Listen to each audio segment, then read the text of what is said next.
आज हम लोग चर्चा करने जा रहे हैं वैसे स्टूडेंट्स के कुछ विषयों के बारे में जो बीएड फर्स्ट और सेकेंड ईयर में परीक्षा लिख रहे हैं या फिर लिखने वाले हैं। उनके अन्य सभी विषयों के साथ एक बहुत ही महत्वपूर्ण पेपर होता है, वह पेपर है ईपीसी पेपर। जो बीएड फर्स्ट ईयर के स्टूडेंट्स हैं उनको यह समझ में नहीं आता कि ईपीसी है क्या, कैसे है, क्यों है, इसे क्या करना है, कैसे क्या करना है, नहीं करना है, इसके बारे में उन्हें नहीं पता होता। जो फर्स्ट ईयर पूरे कर चुके हैं उनके लिए सेकेंड ईयर में उसका दूसरा भाग ईपीसी का होता है। पहला भाग ईपीसी 1, 2, 3 के रूप में हम लोग फर्स्ट ईयर में पढ़ लिए होते हैं और ईपीसी 4 के रूप में हम लोग बीएड सेकेंड ईयर में पढ़ ले होते हैं। यह एक ऐसा महत्वपूर्ण पेपर है जो आपके परसेंटेज को, आपके जो टोटल एग्रीगेट मार्क्स हैं उनको आगे इम्प्रूव करने में बहुत ही मदद करता है। तो इन्हीं सब बातों को लेकर के आज का हमारा यह वीडियो बहुत ही महत्वपूर्ण है। मैं उम्मीद करता हूं कि आप वैसे छात्र छात्रा प्रशिक्षु जो बीएड फर्स्ट ईयर और सेकेंड ईयर में रेगुलर छात्र के बतौर आप अपनी पढ़ाई को जारी रखे हुए हैं, परीक्षा हो रही है या होने वाली है, तो आपको यह जान करके बड़ा आश्चर्य होगा कि यह ईपीसी क्या पेपर है, इसको क्यों पढ़ना है, क्या करना है, इसमें कैसे करना है। खास करके वैसे छात्र छात्राओं के लिए बहुत ही कठिन पेपर होता है जो नॉन अटेंडिंग होते हैं। बहुत सारे स्टूडेंट्स जो नॉन अटेंडिंग अपनी पढ़ाई कर रहे होते हैं उनके लिए इस पेपर को समझना बड़ा ही कठिन होता है। जो रेगुलर स्टूडेंट हैं उनके लिए तो दिक्कत नहीं होती है क्योंकि वे रेगुलर कॉलेज से जुड़े होते हैं, तो उन्हें यह समझ में आता है कि ईपीसी क्या है। इनके सब्जेक्ट लगे होते हैं, इनकी पीरियड लगी होती है, इनके लिए अलग से टीचर होते हैं। परंतु जो स्टूडेंट्स नॉन अटेंडिंग रहते हैं, कम जाते हैं, नहीं जाते हैं या फिर जाते भी हैं तो रेगुलर ध्यान नहीं देते हैं, तो वैसे छात्र छात्राओं के लिए, प्रशिक्षुओं के लिए यह बात जानना बहुत आवश्यक है कि यह ईपीसी पेपर क्या होता है, क्यों इसे शामिल किया गया है। तो इन सभी विशेष मुद्दों को, विशेष टॉपिक को लेकर के आज हम इस एपिसोड में शामिल हुए हैं, उपस्थित हुए हैं, क्योंकि यह जो छात्र छात्रा, हमारे प्रिय छात्र छात्रा जो बीएड फर्स्ट ईयर और सेकेंड ईयर के प्रशिक्षु हैं, उन्हें इस बात की जानकारी होनी आवश्यक है कि यह एक ऐसा पेपर है जिससे कि आप छोड़ नहीं सकते हैं, इसे ध्यान देने की आवश्यकता है। यह बहुत ही इम्पोर्टेंट पेपर है। इसमें हम लोग अपना यदि यह ध्यान रखें कि हमारा स्कोरिंग पेपर यह कैसे हो रहा है, तो वैसी स्थिति में तो हम लोग जो इस बात पर चर्चा कर रहे हैं कि ईपीसी है क्या, कैसे इसे हम समझें, क्या करें और कैसे यह हमारे लिए बहुत ही महत्वपूर्ण पेपर है। तो यदि आप हमारे इस YouTube चैनल पर नए हैं तो कृपया हमारे इस YouTube चैनल को सब्सक्राइब करें, जिससे कि मैं बार बार कहता हूं कि शिक्षा और रोजगार से, विशेष करके शिक्षक बनने के लिए जो महत्वपूर्ण बातें होती हैं, आपकी सीटीईटी, बीटीईटी, एसटीईटी या अन्य प्रतियोगिता परीक्षाएं जिसमें कि शिक्षक बनने के लिए जैसे केवीएस, एनवीएस संबंधित और भी बहुत सारी जानकारियां होती हैं, जिन्हें मैं आपके साथ लेकर के उपस्थित होता हूं। उसकी पढ़ाई से लेकर के, उसकी तैयारी से लेकर के, उनके प्रैक्टिस सेट तथा रिजल्ट तथा पब्लिकेशन सभी के साथ मैं आपके साथ उपस्थित होता हूं। तो आपसे आग्रह है कि आप हमारे इस यूट्यूब चैनल पर यदि नए हैं तो कृपया इसे, हमारे इस चैनल @एजुकेशनल प्लेटफॉर्म को सब्सक्राइब करें। आज हम लोग चर्चा करने जा रहे हैं ईपीसी विषय के बारे में। यह ईपीसी विषय है क्या, जिसे हमें पढ़ने की आवश्यकता हुई है और हम लोग इसे क्यों पढ़ रहे हैं और इसे पढ़ने से हमें क्या लाभ होगा। ईपीसी को हम लोग इन्हेंसिंग प्रोफेशनल कैपेसिटीज़, अर्थात प्रोफेशनल कैपेसिटीज़ बढ़ाना, हिंदी में इसे कहा जाता है प्रोफेशनल कैपेसिटी बढ़ाना, या और उससे शुद्ध हिंदी में यदि हमें देखना है, जानना है, समझना है तो इसे कहा जाता है पेशेवर क्षमता बढ़ाना। तो ईपीसी यह एक ऐसा पेपर है जो कि हमारे लिए, खास करके बीएड फर्स्ट ईयर और सेकेंड ईयर के जो छात्र छात्रा हैं उनके लिए बहुत ही महत्वपूर्ण है। इस वीडियो को शुरू से आखिरी तक बिना स्किप किए हुए अगर आप इसे ध्यान से समझेंगे तो आपके समझ में आएगा कि कैसे इस सब्जेक्ट का महत्व है हमारे बीएड के कोर्स में और कैसे हम इसे अपना मुख्य विषय के रूप में लेकर के चल सकते हैं, जैसे अन्य विषयों को लेकर के चले थे, या यूं कहूं कि उससे ज़्यादा महत्वपूर्ण पेपर यह ईपीसी हमारा है, बीएड करने वाले प्रशिक्षुओं को ध्यान में रखते हुए विशेष करके। यह जो बीएड हम लोग कर रहे हैं इसमें कुछ महत्वपूर्ण बातें हैं ईपीसी को लेकर के, जिससे मैं क्लियर कर रहा हूं, जिससे यह बात स्पष्ट होगा कि यह हमारे लिए बहुत ही महत्वपूर्ण पेपर है। इसे हम थोड़ा भी नज़रअंदाज करके न चलें कि यह बहुत आसान पेपर है या फिर कॉलेज में होने वाला पेपर है। तो इस तरीके से क्या है कि आपके लिए बहुत ही महत्वपूर्ण है, आवश्यक है। बीएड के सभी विषयों की तरह यह भी एक बहुत ही महत्वपूर्ण पेपर है। जैसा कि यदि आप फर्स्ट ईयर के छात्र छात्रा हैं तो आपको पता होगा कि कुल मिलाकर के 10 पेपर होते हैं, जिसमें 1 से लेकर के 7 तक, CC1 से लेकर के CC7 तक जो होते हैं वह आपके कॉमन पेपर होते हैं। परंतु 7 का जो पेपर होता है, 7A 7B या मेथड पेपर जो होता है वह सबका अलग अलग होता है। और इसी तरह फर्स्ट ईयर में 3 और पेपर होते हैं जिसे कि हम लोग ईपीसी के नाम से जानते हैं। और यह भी बहुत ही महत्वपूर्ण पेपर है क्योंकि स्कोरिंग पेपर होता है। और बीएड सेकेंड ईयर में 1 पेपर होते हैं, बीएड फर्स्ट ईयर में 3 पेपर होते हैं और बीएड सेकेंड ईयर में 1 पेपर होते हैं। कुल मिलाकर के ईपीसी को हम लोग 4 भागों में पढ़ते हैं, जिसमें भाग 1, भाग 2 और भाग 3 फर्स्ट ईयर में पढ़ा जाता है तथा भाग 4 जो है वह सेकेंड ईयर में पढ़ा जाता है। इस चारों जो ईपीसी हैं इसका नाम मैं आपके सामने बोल रहा हूं, आप इसे ध्यान से समझिएगा, पढ़िएगा, याद रखिएगा। आप हमारे चैनल पर यदि नए हैं तो इसे सब्सक्राइब करें, क्योंकि इससे रिलेटेड और भी बहुत कुछ मैं आगे बताने जा रहा हूं अगले वीडियो में, जो कि आपके लिए बहुत ही उपयोगी होगा। इसके महत्वपूर्ण क्वेश्चन मैं बताऊंगा, इंपॉर्टेंट क्वेश्चन, गेस क्वेश्चन, कैसे इसके मार्किंग होती है, कैसे इसमें अच्छे नंबर आते हैं, कैसे इसे अच्छा नंबर लाने के लिए तैयारी करना चाहिए और क्यों यह महत्वपूर्ण है हमारे अन्य विषयों की तरह बीएड के फर्स्ट और सेकेंड ईयर के छात्र छात्राओं के लिए। तो इसी बातों पर ध्यान रखते हुए आप हमारे चैनल में यदि नए हैं एट एजुकेशनल प्लेटफॉर्म में, तो कृपया इसे सब्सक्राइब करें, जिससे कि इससे रिलेटेड जो कुछ मैं वीडियो डालूंगा तो सबसे पहले नोटिफिकेशन आपके माध्यम से आपके चैनल पर पहुंच सके और आप इसे समझ सकें। चलिए, तो ईपीसी पेपर फर्स्ट जो होता है इसे हम लोग कहते हैं reading and reflecting on text. EPC 1 का पेपर जो है वह इंग्लिश में इसे हम कहते हैं reading and reflecting on text. इसे हिंदी में कहते हैं ग्रंथों को पढ़ना एवं उन पर चिंतन अथवा विचार करना। Reading and reflecting on text, इसमें हम लोग पढ़ते हैं कि ग्रंथों को पढ़ना और उन पर चिंतन तथा विचार करना अथवा विचार करना। ईपीसी 2 का जो पेपर होता है यह, इस पेपर का नाम है drama and art in education, जिसे हिंदी में हम कहते हैं शिक्षा में अभिनय और कला। शिक्षा में अभिनय और कला। ईपीसी 3 जो पेपर है इसे हम लोग कहते हैं critical understanding of ICT. Critical understanding of ICT, सूचना एवं संप्रेषण की समीक्षात्मक समझ। सूचना एवं संप्रेषण की समीक्षात्मक समझ, यह हमारा ईपीसी 3 पेपर है। ईपीसी 1, 2, 3 बीएड फर्स्ट ईयर के छात्र छात्राओं के लिए बहुत ही महत्वपूर्ण है। और ईपीसी 4 जो हमारा पेपर होता है उसे हम कहते हैं अंडरस्टैंडिंग द सेल्फ, अर्थात स्वयं की समझ। स्वयं की समझ।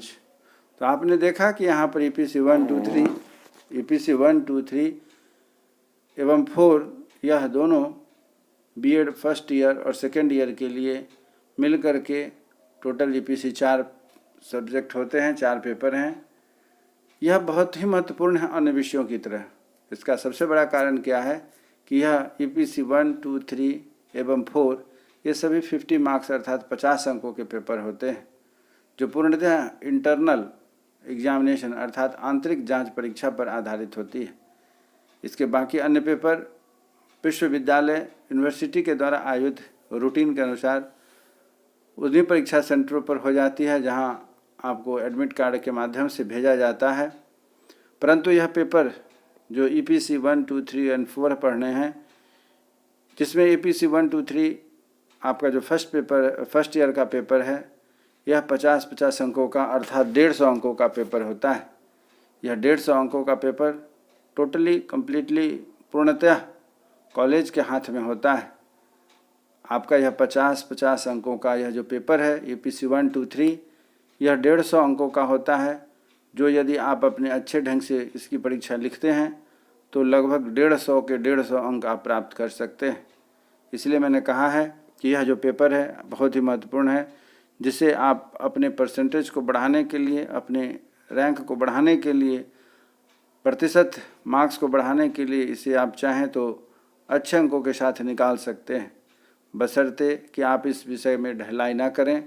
उसी तत्परता के साथ इस विषय को भी लिखें, पढ़ें, जैसा कि आपने बाकी अन्य विषयों को विश्वविद्यालय द्वारा निर्धारित सेंटर पर जाकर के परीक्षा दिया है। यह अलग बात है कि यह पेपर आपके विद्यालय, आपके महाविद्यालय में आयोजित होगा। इसकी आप परीक्षा लिखेंगे 50-50 अंकों के, अर्थात 150 अंक के पेपर इसमें मिलेंगे फर्स्ट ईयर में, तथा 50 अंक का EPC 4 जो होता है वो सेकेंड ईयर में होता है। इसलिए मैंने कहा कि यह पेपर बहुत ही महत्वपूर्ण है बाकी अन्य विषयों की तरह।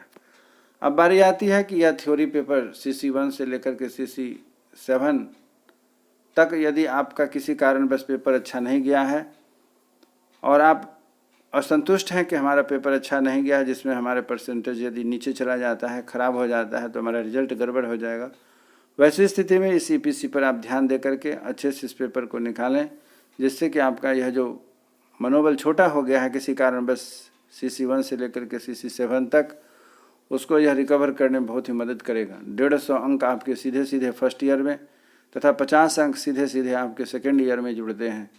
इसलिए आप इस विषय को अनदेखा न करें, तत्परता के साथ मन लगा कर के इस विषय की तैयारी करें तथा परीक्षा में बैठें। यह पूरी तरीके से 50-50 अंकों का यह जो पेपर है वह उस महाविद्यालय के हाथ में होता है जहां आप पढ़ रहे होते हैं, जहां से आपका एडमिशन है, नामांकन है। अतः यह ध्यान देने की बात है कि यह बड़ा ही स्कोरिंग पेपर है। जैसा कि मैंने बताया आपसे, यह स्कोरिंग पेपर है जो आपके स्कोर को बढ़ाता है।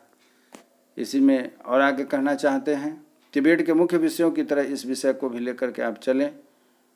इससे अंक जोड़ने में, प्रतिशत को बढ़ाने में, आपके रिजल्ट को अच्छा रैंक लाने के लिए, प्रतिशत बढ़ाने के लिए पेपर बहुत ही आवश्यक होता है और बहुत ही अच्छा रिस्पांस मिलता है।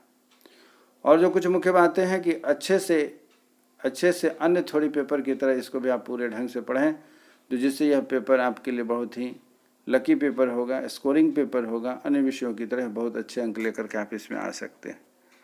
और भी कुछ महत्वपूर्ण बातें हैं। अब एक बात और बताना चाहते हैं कि कहीं कहीं किसी महाविद्यालयों में EPC पेपर को लेकर के वाइवा भी होती है। थ्योरी तो आप जो लिखते हैं और थ्योरी के साथ साथ वहाँ पर कुछ वाइवा भी लिए जाते हैं। वाइवा का मतलब होता है आपसे प्रश्नोत्तरी ओरल पूछे जाते हैं, जिसके जवाब भी देने महत्वपूर्ण होते हैं। तो मैं आपको बताना चाहता हूँ कि ऐसे कौन कौन से प्रश्न इसमें से बनते हैं, जिसे आप तैयार करके जाएं। आप यदि हमसे इस प्रश्नों के उत्तर चाहते हैं तो कृपया हमारे कमेंट्स बॉक्स में आप अपने चॉइस को रखें कि सर हाँ, इसका उत्तर मुझे बताया जाए, तो मैं निश्चित रूप से आपको इन प्रश्नों का उत्तर बताऊँगा। आप इसकी तैयारी करके परीक्षा में जाएँ। वाइवा में कुछ महत्वपूर्ण प्रश्न पूछे जाते हैं जो इससे जुड़े होते हैं, उसके बारे में अब आपको मैं बताना चाहता हूँ। जो इसके प्रश्न पूछे जाते हैं उसे आप ध्यान से समझ लें, ताकि वाइवा में आपका प्रश्न न छूटे। वाइवा में लगभग इन्हीं प्रश्नों को घुमा फिरा करके सभी बच्चों से पूछे जाते हैं, जो मैं 10 प्रश्नों की प्रश्नावली आपके सामने दे रहा हूँ। इसके अगले वीडियो में मैं बताऊँगा कि EPC 1, 2, 3 में किस तरीके के प्रश्न आते हैं तथा EPC 4 में भी किस तरह के प्रश्न आते हैं, उनको कैसे लिखने हैं। तो आप हमारे वीडियो से यदि जुड़े रहेंगे तो आपको इसका लाभ मिलेगा। बीएड के जो छात्र छात्रा प्रशिक्षु हैं उन्हें इस प्रश्नों का जवाब मिलेगा। जो हमारे इस वीडियो को देख रहे हैं, कमेंट्स बॉक्स में आप अपनी चॉइस को, अपने प्रश्न को, अपनी समस्या को लिखें कि सर मुझे EPC से संबंधित अन्य और भी कोई हेल्प है, मदद है, तो उससे आप हमें उपलब्ध कराएं। तो निश्चित रूप से मैं आपको अगले वीडियो के माध्यम से या कमेंट्स के जवाब के बतौर पर आपको मैं उत्तर दे सकूँगा। अब यहाँ प्रश्न यह निकल करके आता है परीक्षा में, जो आपसे प्रश्न पूछे जाते हैं वाइवा के तौर पर। प्रश्न नंबर 1 कहता है कि EPC क्या है। तो मैंने शुरू में अभी बताया है कि EPC क्या है, इसके फुल फॉर्म क्या होते हैं, इसके हिंदी अर्थ क्या होते हैं। तो इस तरीके से आप इसको याद कर लेंगे। EPC क्या है, इसका उत्तर आपको शुरू में मिल गया है। ऊपर में आप देख रहे हैं, वीडियो के शुरुआत में ही शुरू मैंने बताया हुआ है कि EPC क्या है।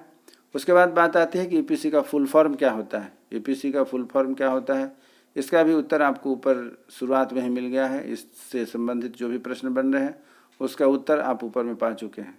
आगे बात यह बात निकल करके आती है कि EPC क्यों हम पढ़ते हैं, अर्थात बीएड में इन विषयों को क्यों पढ़ाया जाता है, या इससे बच्चों को किस तरीके से आपको लाभ मिलेगा, जिसे आप सीख करके जाएंगे तो बच्चों में, या फिर आप जो बीएड कर रहे हैं तो इससे EPC का क्या लेना देना है, कैसे यह महत्वपूर्ण है। तो इसीलिए इससे प्रश्न बनते हैं कि EPC हमें क्यों पढ़ते हैं, ईपीसी बीएड के सब्जेक्टों के साथ हमें क्यों पढ़ाए जाते हैं। फिर इसी तरीके से ईपीसी के विषयों के पूरे नाम हिंदी अथवा अंग्रेजी में आपको याद रखने हैं। मैंने शुरू में बताया हुआ है आपको। इस वीडियो के शुरुआत में जो प्रश्न अभी मैं आपके सामने रख रहा हूँ, इसका ऊपर में मैंने शुरुआत में बताया है कि ईपीसी के क्या क्या नाम हैं, ईपीसी 1, 2, 3, 4 के क्या नाम हैं तथा उनके नाम हिंदी और इंग्लिश दोनों में दिए गए हैं। इसलिए आप इस बात का ध्यान रखें कि कैसे इसका उत्तर लिखा जाएगा, आप उसको तैयार करेंगे। उसके बाद प्रश्न आता है कि ईपीसी का अर्थ क्या होता है, यह भी ऊपर में बताया जा चुका है। फिर बात आती है कि ईपीसी पढ़ना क्यों आवश्यक है। ईपीसी हमें पढ़ना है, लेकिन क्यों पढ़ना है, पढ़ने से हमें क्या लाभ मिलेगा, तो इसके बारे में भी आपको बताया गया है। उसके बाद है कि बीएड में ईपीसी को कैसे जोड़ा गया है, क्यों जोड़ा गया, कब से जोड़ा गया, यह इन बातों का भी ध्यान रखिएगा। प्रश्न पूछा गया है कि बीएड में ईपीसी को कब लाया गया, ईपीसी की जो पढ़ाई हो रही है कब से हो रही है, इसके क्या महत्व हैं, तो बीएड में ईपीसी कैसे जोड़ा गया, कब से जुड़ा है, यह भी आपको जानकारी होनी चाहिए। उसके बाद बात निकल कर के आती है, अगला प्रश्न जो बनता है कि बीएड के साथ ईपीसी को क्यों चलाया जाना चाहिए, इससे क्या लाभ है, इसको चलाने से हमें क्यों आवश्यकता है बीएड में इसको चलाने के लिए। इसी तरह अगला प्रश्न है कि ईपीसी हमारे जीवन में कैसे उपयोगी है। इसका हिंदी और इंग्लिश दोनों ही मैंने आपको फुल फॉर्म बताया हुआ है। इससे आप इनके प्रश्नों के उत्तर पा सकते हैं। फिर भी यदि आपको दिक्कत हो तो हमारे कमेंट्स बॉक्स में जाकर के अपने प्रश्नों को रखें, मैं उसका उत्तर वीडियो के माध्यम से या फिर इंडिविजुअल आपको देने का प्रयास करूँगा। ईपीसी हमारे जीवन में कैसे उपयोगी है। और अगला प्रश्न है ईपीसी से बच्चों का विकास कैसे जुड़ा होता है। ईपीसी को जब आप बीएड के माध्यम से पढ़ते हैं तो यह बीएड के साथ साथ ईपीसी से बच्चों का क्या संपर्क है, कैसे बच्चे इससे प्रभावित होंगे, बच्चों को कैसे इसका लाभ मिलेगा। इस तरीके से कुछ चुनिंदे प्रश्न जो मैंने आपके सामने लेकर के उपस्थित हुआ हूँ, आप उम्मीद करें कि इससे 99% क्वेश्चन इसी तरीके से पूछे जाते हैं, जिसे आप तैयार करके जाएं और आप अपनी ईपीसी के जो पेपर हैं उसको अच्छे से दे करके आप 100% 100 आउट ऑफ 100 मार्क्स इसमें पा सकते हैं। 50 में 50, 150 में 150 अंक आप पा सकते हैं। फर्स्ट ईयर में 150 का यह पेपर है ईपीसी 1, 2, 3 तथा सेकेंड ईयर में यह ईपीसी 4 के तौर पर 50 नंबर का यह पेपर होता है, जिसमें आप पूर्ण अंक प्राप्त कर सकते हैं। इस वीडियो के माध्यम से मैं उम्मीद करता हूं कि ईपीसी संबंधित आपकी कोई भी जो समस्या होगी, बीएड के यदि आप प्रशिक्षु हैं, छात्र छात्रा हैं, ईपीसी संबंधित जो विषय है आपका, इससे कोई भी यदि समस्या होगी तो मेरा मानना है, मेरा उम्मीद है कि आप इससे निश्चित रूप से उबर पाए होंगे कि ईपीसी क्या है, क्यों है, कैसे है। तो इन सभी प्रश्नों का जवाब मैं उम्मीद करता हूं इस वीडियो के माध्यम से आपको मिला होगा। फिर भी यदि आपको कोई संशय हो तो हमारे कमेंट्स बॉक्स में जा कर के आप वीडियो के देखने के बाद आप अपनी समस्याओं को रखें। मैं पूरा प्रयास करूंगा कि आपके इन ईपीसी संबंधी जो समस्या है उसको दूर करने का मैं प्रयास करूं।